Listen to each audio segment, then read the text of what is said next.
C++ may be one of the most versatile programming languages in existence.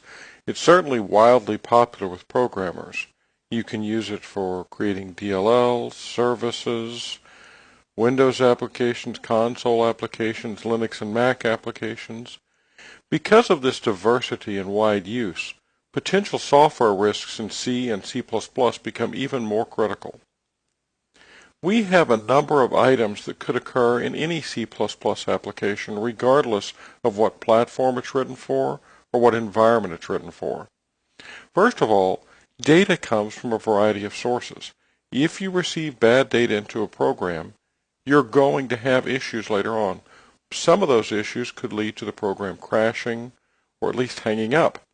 So it's very important that we filter data as it comes in, that we look for issues when we first bring the data in, not necessarily later when we're working with the data. We also have issues with poor error handling.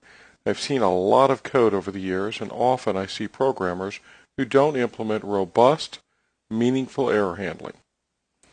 Another issue I see that comes up that actually becomes a software risk is usability.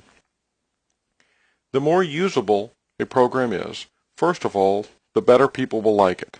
Now, that's not necessarily a security issue, but usability also can lead to taking the user and walking them through the steps they should take, which will reduce the amount of bad data and the amount of errors that occur.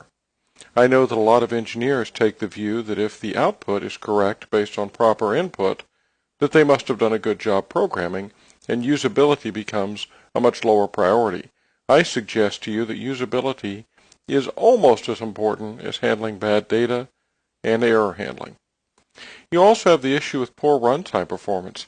Simply because a program executes, doesn't crash, and produces the appropriate output at the end does not mean it's a good program. It's important that a program run efficiently and effectively. In the early days of programming, when computers had very limited resources, almost all programmers learned to effectively use resources